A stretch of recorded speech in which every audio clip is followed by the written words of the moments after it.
Allahu Allahu Allahu Allah, Allahu Allahu Allahu Allah. Beberapa ustaz lain yang mengatakan hal yang berbeda mungkin atau berpendapat yang beda. Kita menghormati pendapat mereka, ya, masing-masing punya pendapat, dan insya Allah kita tawakuf kepada beliau-beliau ini. Sampai mulai Mas.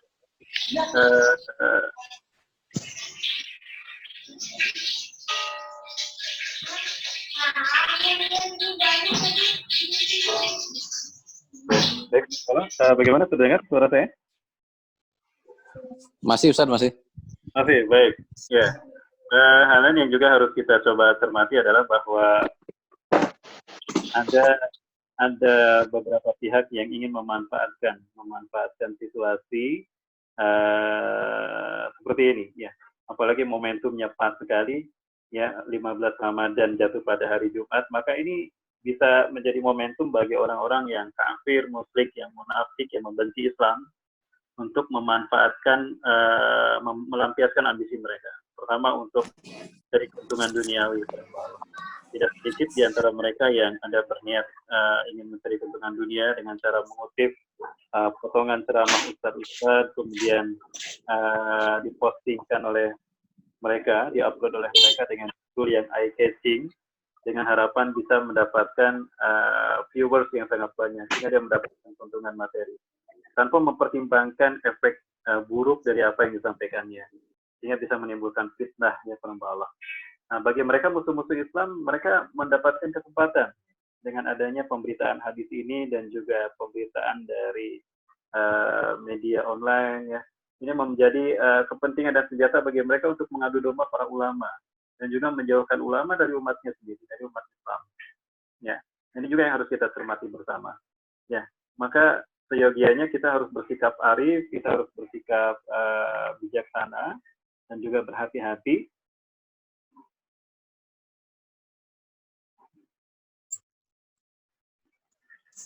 Kita harus berhati-hati terhadap upaya-upaya tadi, ya, upaya-upaya musuh-musuh Islam untuk mengadu domba ulama dan juga menjauhkan ulama dari umatnya, ya, orang-orang yang mati Allah. Kemudian juga hal lain yang juga kita cermati bahwa saat ini kita berada pada sangat yang sangat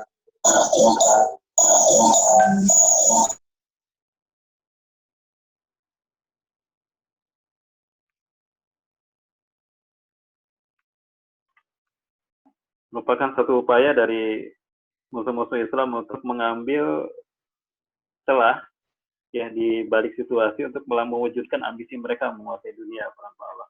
Nah, kita jangan lupa ini. Jangan-jangan pemberitaan ini juga merupakan upaya mereka lewat media untuk mengcover story agenda terselubung mereka. Yang sebetulnya ini yang justru harus kita waspadai. Nah, sehingga umat Islam terkecoh dengan pemberitaan ini, diadu domba, ya, kemudian dibikin kalut, dibikin paranoid, sudah mah dibikin paranoid, dibikin takut dengan COVID-19, dibikin takut juga dengan isu Tuhan, ya, mati Allah. Nah, sementara mereka leluasa untuk mewujudkan ambisi-ambisi mereka. Nah, ini juga yang harus kita waspadai, penambah Allah. Nah, maka sikap kita adalah kita bertawakal kepada Allah Subhanahu wa taala, tetap menjaga iman Islam kita, ya. Yakini bahwa tidak terjadi segala sesuatu melainkan atas izin Allah. Ya, semuanya merupakan ujian bagi kita, ujian tauhid kita, tauhid rububiyah kita. Ya. Di dalam pembagian tauhid yang disebutkan oleh para ulama, ada tauhid rububiyah, tauhid uluhiyah, tauhid asma wa sifat. Maka terkait dengan tauhid rububiyah adalah keyakinan kita bahwa Allah khaliqu kulli syai'. Rabbul alamin itu adalah Tuhan pencipta alam semesta, khaliqu kulli syai', yang menciptakan segala sesuatu, al-muhyi wa mumit, yang menghidupkan dan juga mematikan, wa yarzuqu man yasha, memberikan rezeki pada siapa yang Allah kehendaki, wa yaf'alu ma yurid, dan Allah berkehendak untuk melakukan apapun yang Allah kehendaki. Nah, kita diuji ketawakalan oleh Allah Subhanahu wa taala, ketawakalan menghadapi pandemi COVID-19 yang sebetulnya kalau kita menjaga Quran dan Sunnah, menjaga hukum Allah, maka Allah akan menjaga kita. Ya, apa yang harus kita cemaskan kalau kita yakin Allah menjaga kita? Nah, apakah terhadap pandemi 19, ya, atau pandemi COVID-19, ataupun pada isu-isu tadi, hamba Allah. Ya, Kemudian kalau dalam sudut pandang ilmu hadis terkait dengan huru hara akhir zaman, terkait dengan tanda-tanda besar hari kiamat, dukhan itu merupakan satu dari 10 tanda besar hari kiamat. Yang kejadiannya itu diawali dulu oleh kemunculan Imam Mahdi. Ya, diawali dulu oleh kemunculan Imam Mahdi. Karena Imam Mahdi ini merupakan penghubung dari tanda kecil dengan tanda besar. Ya. Kita tahu bahwa tanda-tanda kiamat itu ada dua, ada tanda-tanda kecil, ada tanda-tanda besar. Nah, untuk tanda-tanda kecil itu jumlahnya cukup banyak, para ulama berbeda. Namun tanda yang terpenting dari tanda kecil yang menjadi penghubung dengan tanda besar adalah kemunculan Imam Mahdi. Nah, kemunculan Imam Mahdi ini sudah tidak diragukan lagi. Bahkan derajat hadisnya ini adalah mutawatir ma'nawi. Yang mutawatir ma'nawi. Sehingga siapapun yang mengingkarinya, ini bisa berpengaruh pada akidahnya. Tidak sedikit ulama yang berpendapat bahwa siapa yang mengingkari hadis tentang Imam Mahdi, maka itu sama dengan yu'minu nabi ba'din wa yakfuru nabi ba'din. Sama dengan beriman pada sebagian ayat Allah dan kufur pada sebagian ayat Allah. Nah, sebelum kemunculan dukhan, itu ada Imam Mahdi dulu. Ada Imam Mahdi dulu. Nah, pertanyaannya hari ini, apakah Imam Mahdi sudah muncul dan dibaiat dan terjadi baiatul kubro secara massal umat Islam seluruh dunia pada Imam Mahdi? Kan belum, ini belum terjadi. Nah, maka dukhan ini pun dipastikan tidak akan terjadi karena Imam Mahdi belum ada, ya, belum muncul. Sudah ada orangnya, cuma belum muncul. Nah, kemudian kemunculan Imam Mahdi itu sendiri disebutkan dalam hadis-hadis Rasulullah SAW, ditandai dengan banyaknya perselisihan, ya, peperangan antar negara, perselisihan antar kaum, kemudian banyak gempa bumi di mana-mana. Ya, sebagaimana dalam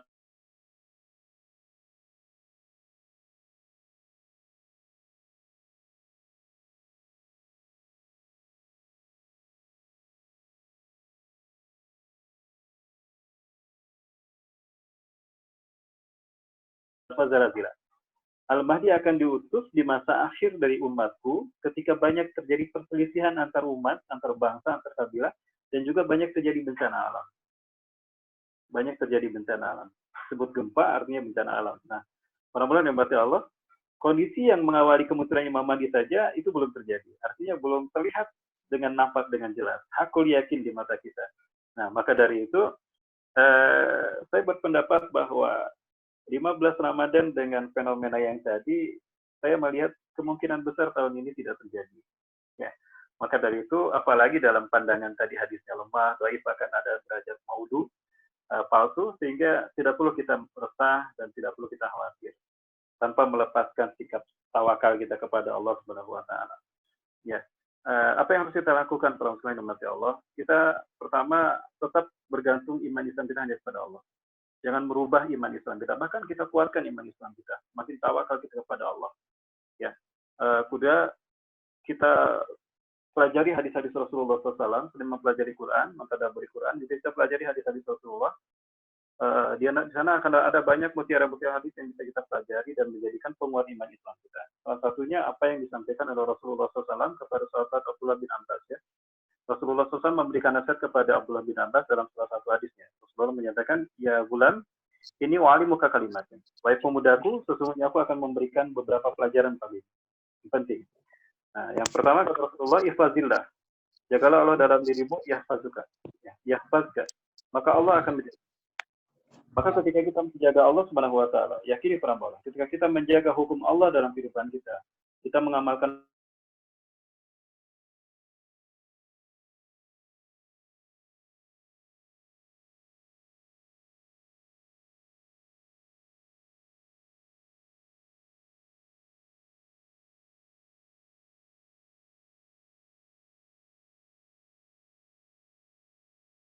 ya, tapi intinya di sana perambalan. Bahkan di akhir ayat, di akhir hadis Rasulullah SAW menegaskan, fa'lam, yakini, pahami wahai anak saya pemudaku, bahwa andal ummah istamau ala ayyang fauka bisyai'in lam yang fauka ila bisyai'in qad kataballahu lak. Andaikan umat manusia berkumpul untuk menolong kamu, menyelamatkan kamu, maka kamu tidak akan tertolong, melainkan jika memang Allah telah menakdirkan kamu harus tertolong saat itu. Dan sebaliknya, walau andal ummah istamau ala ayyadurruka bisyai'in lam yadurruka ila bisyai'in qad kataballahu lak, qad kataballahu alaik. Dan andaikan umat manusia berkumpul untuk membantai kamu, mencelakai kamu, membinasakan kamu, kamu tidak akan celaka, kamu tidak akan binasa, kamu tidak akan terbantai. Melainkan jika memang Allah telah menakdirkan saat itu kamu celaka, kamu harus binasa, kamu harus dibantai. Rufiatil aklam, dicatat diangkatlah pena, wajar fatil dan bahkan catatan takdir. Ini perambulan yang berarti Allah, beberapa penjelasan yang saya maksudkan. Nah, jadi perambulan kalian kembali tawakal kita pada Allah Subhanahu wa taala, dekatkan diri kepada Allah dan memperbanyak ibadah, apalagi di bulan Ramadan, bulan penuh dengan berkah. Berkah dalam arti ziyadatul khair. Amal ibadahnya sama tapi pahalanya berlipat ganda. Sunnah menjadi wajib, wajib menjadi 70 kali lipat dibalas pahalanya. Nah, kemudian juga jangan lupa untuk mentadabburi Quran dan hadis ya, untuk menguatkan iman Islam kita. Dan yang ketiga, jangan dulu percaya kepada pemberitaan di media sosial. Karena belum tentu benar, bisa jadi ada banyak kepentingan dari mereka yang menyebarkan pemberitaan di media sosial. Kemudian yang ketiga, kita tabahin kepada orang-orang yang paham tentang hal ini. Jangan dulu percaya kepada pemberitaan yang kita dengar. Hati-hati, Rasulullah SAW menyampaikan dalam salah satu hadisnya, kata bil mar'i isman ayyakula bikuli masami. Cukup seseorang akan mendapatkan dosa dari dia apa yang dia katakan terkait dengan apa yang dia dengar. Jadi sesuatu yang kita dengar, sesuatu yang kita dapatkan informasinya, jika itu memang belum jelas hak dan batilnya, maka jangan dulu kita sebar. Ya, tapi pada akhirnya akan menimbulkan fitnah yang bisa mengancam nama baik para ustadz kita, guru-guru kita, bahkan bisa menjadikan pemicu terjadinya adu domba dan pemecahan belah umat. Nah, ini yang sangat dinanti-nanti oleh musuh-musuh Islam di menjelang era kebangkitan Islam ini, para bawah. Karena musuh-musuh Islam ini sangat yakin sekali bahwa kita telah dekat kepada saat di mana Islamnya akan bangkit. Makin kuat umat Islam ditekan, makin dekat kita kepada kebangkitan umat Islam di seluruh dunia. Itu barangkali para bawah yang dapat saya sampaikan, dan berikutnya ini saya kembalikan kepada Ustadz Saiful Bahri sebagai host kita. Bagaimana Ustadz? Masih ada waktu untuk saya menjelaskan? 5 menit lagi bisa Ustaz? 5 menit lagi. Oh, masih ada. Baik, kalau gitu saya sampaikan kembali. Perambulan rahmati Allah. Kemudian ada hal lain juga para sekalian yang justru ini lebih penting lagi daripada ketimbang kita mempermasalahkan hadis 15 Ramadan ini, yaitu adanya agenda-agenda dari musuh-musuh Islam yang cukup besar bersifat global, di mana ada permainan di balik pandemi COVID-19 ini dalam pandangan saya. Ya, terlepas sekali lagi dari isu yang sekarang ini digembar-gemborkan pada ustadz-ustadz akhir zaman, kita mesti juga mencari pemberitaan dan meneliti bagaimana situasi geopolitik dunia. Karena banyak sekali pihak-pihak yang bermain di seluruh dunia ini ingin mencari keuntungan di saat-saat di mana umat manusia mengalami lockdown dan sebagainya. Ya, yang pertama ada isu untuk mengurangi jumlah populasi umat manusia.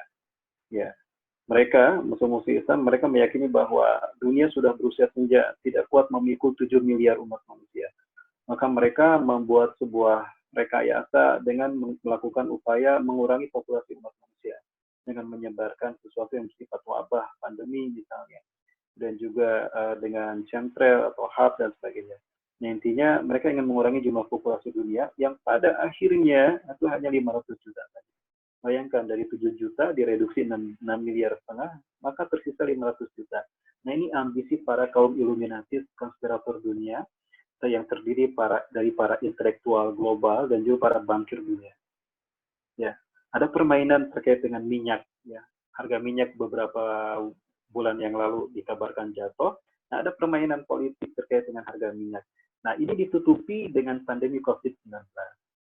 Nah, ditambah lagi dengan momentum Ramadan, umat Islam dibikin sibuk dengan berita-berita viral yang sebetulnya tidak perlu untuk disematkan. Ya, para bawah.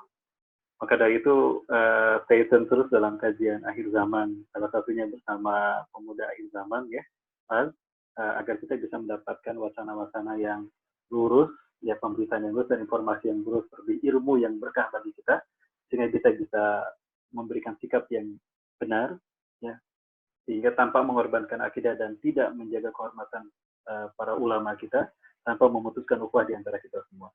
Barangkali itu Ustaz Saiful Bahri. Demikian. Terima kasih banyak Ustadz. Kita ada waktu untuk satu pertanyaan kayaknya Ustadz ya. Baik, seperti biasa kemarin saya sudah sampaikan untuk pertanyaan melalui chat grup, tapi kayaknya belum ada yang bertanya. Kita persilahkan saja kepada satu orang jemaah yang ingin bertanya, satu orang saja. Boleh hidupkan suara mic-nya. Ada? Assalamualaikum. Boleh dengan siapa ini? Waalaikumsalam warahmatullahi wabarakatuh. Dengan Marwan Ustaz. Baik, Ustaz Marwan ya. Marwan Nasuha. Ya, betul Ustaz. Anda mau nanya Ustaz, jadi kesimpulannya tadi 15 Ramadan itu berarti bukannya jatuh pada Ramadan ini ya Ustaz? Bagaimana Pak? Suaranya putus-putus? Kesimpulannya Ustaz, kesimpulan dari apa cocokologi kita tadi ini Ustaz. Ya. Mau Baik. disimpulkan kembali gitu. Ya. Bagaimana Pak Ustaz Saiful? Oke, silakan Ustaz. Ya. Baik. Kesimpulan dari pembahasan kita tentang 15 Ramadan ini bahwa pertama dari sudut pandang hadis yang lemah, maka tidak bisa dijadikan sandaran bahwa benar-benar akan terjadi, ya. Sehingga tidak perlu kita yakini, tidak perlu kita takuti tentang adanya itu akan terjadi dufan di 15 Ramadan 2020 ini atau 1441 Hijriah ini. Walaupun tentang kejadiannya bisa jadi terjadi, tapi tidak pada tahun ini. Ya, tidak pada tahun ini. Pada tahun kapan? Wallahu a'lam bishawab. Ya. Dan belum tentu di 15 Ramadan. Karena terkait 15 Ramadan hadisnya lemah, jadi tidak bisa diyakini, tidak bisa dijadikan sebagai akidah kita. Sebagai wacana barangkali boleh.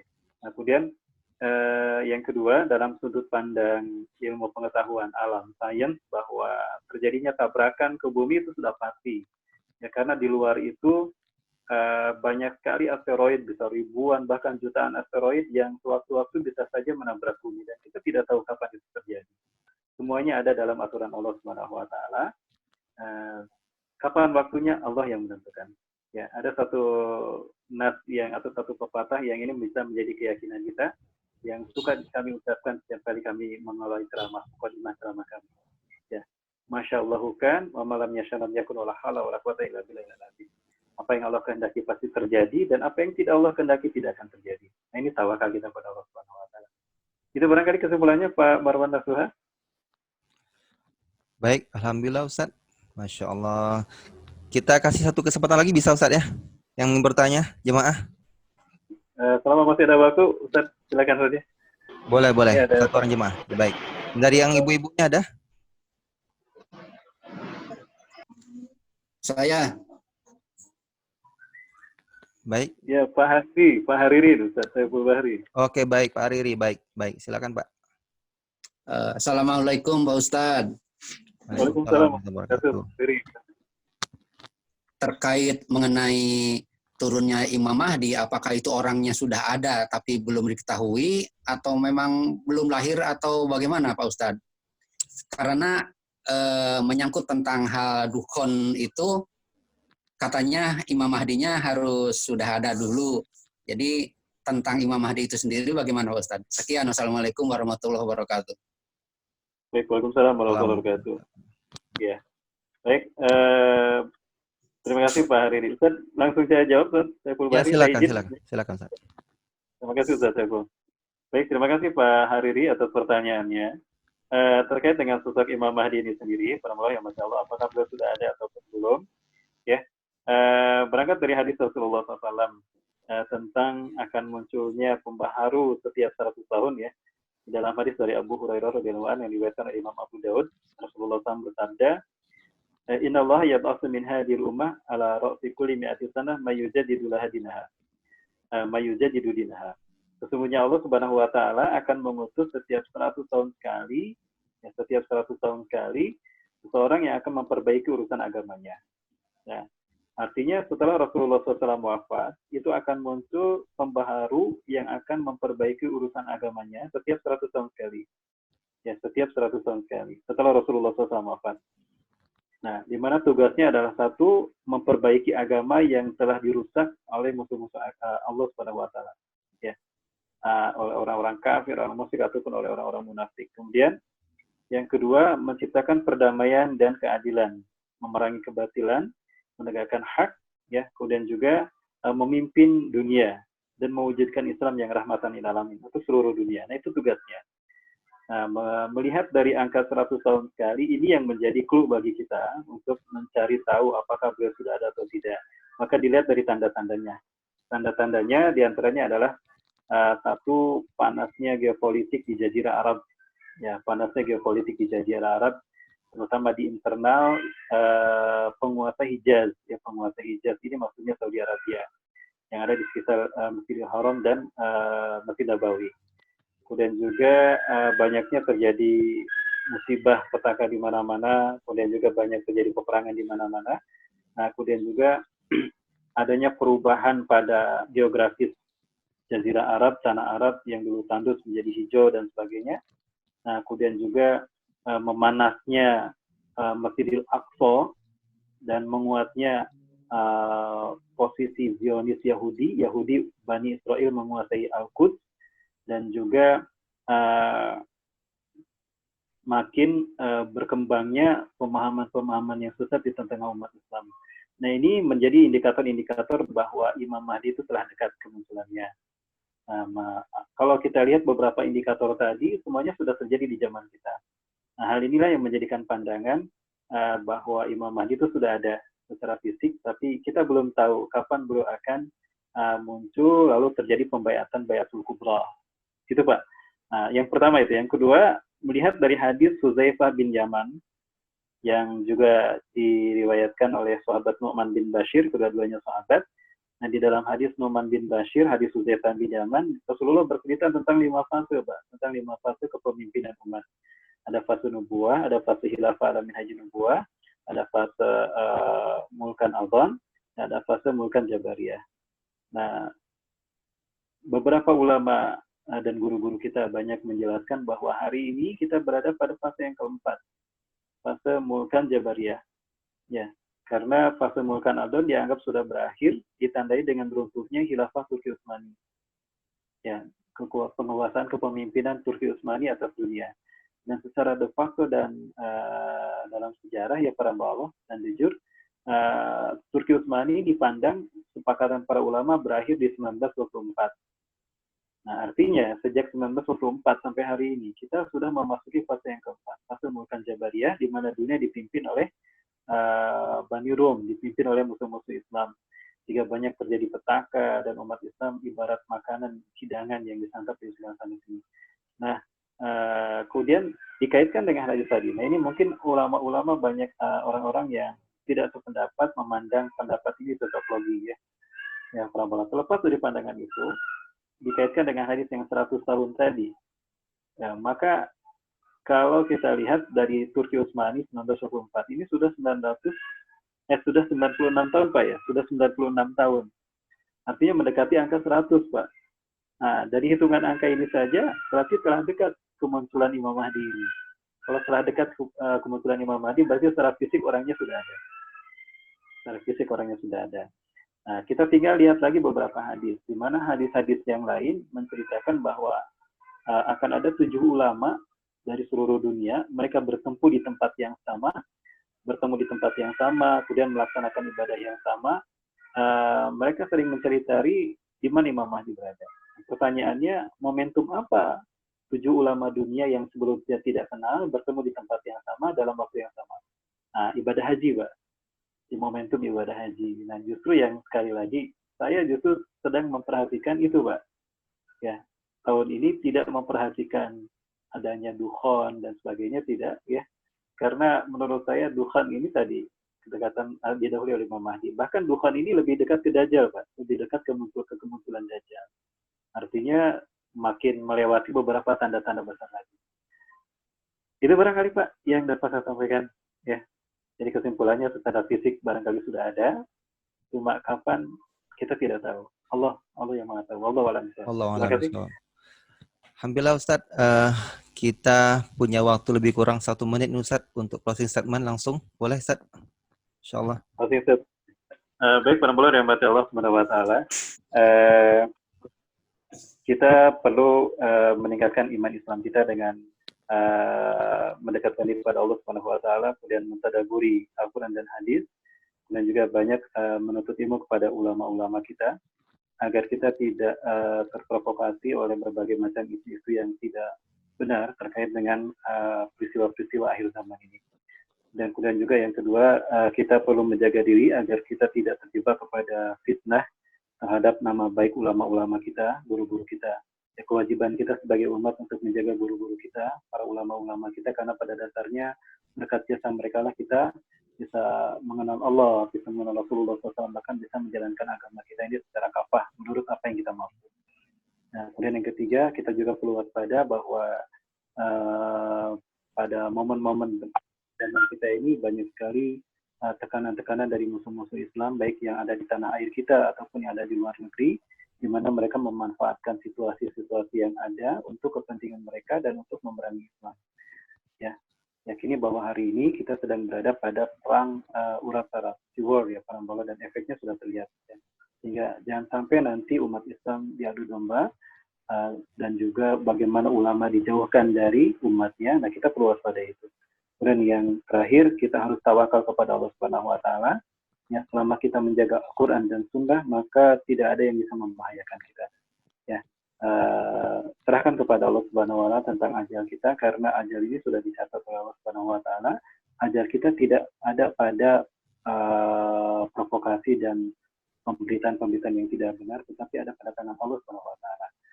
Ya, barangkali itu, dan jangan lupa para sekalian dukung terus kajian akhir zaman ini bersama pemuda akhir zaman, Pas ya, dan para Allah nanti bisa membantu demi kelancaran kajian ini, kajian online ini. Para Allah bisa berdonasi kepada para panitia yang ada di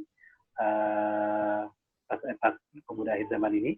Para Allah bisa melihat informasinya. Kita dukung mereka untuk kita bisa terus melakukan kajian, kita terus silaturahmi dan saling berbagi demi menguatkan iman Islam kita dan menguatkan simpul ukhuwah di antara kita semua. Semoga Allah memudahkan kita dalam segala urusan kita, dan Allah membimbing kita kemana kita harus melangkah, dan Allah menguatkan iman Islam kita dengan ilmu-ilmu yang kita dapatkan, dan Allah menjauhkan kita dari wabah yang akan mencelakakan kita dan keluarga dan orang-orang yang kita cintai. Demikian barangkali hadan Allah ya kumazim wa minkum, yang benar dari Allah, yang salah dari pantas pribadi dan bersifat Astagfirullahaladzim. Hadan Allah ya kumazim wa minkum. Assalamualaikum warahmatullahi wabarakatuh. Waalaikumsalam warahmatullahi wabarakatuh. Baik, alhamdulillah, terima kasih banyak kepada Ustaz Rahmat Baikuni yang telah menjelaskan materi kita pada sore hari ini. Terima kasih banyak kepada Bapak Ibu para jemaah semuanya dari seluruh Indonesia. Di sini ada lebih kurang 50 lebih ya. Alhamdulillah. Salam kenal bagi yang baru kenal. Alhamdulillah yang sudah kenal. Alhamdulillah mudah-mudahan sehat selalu. Puasanya diterima oleh SWT.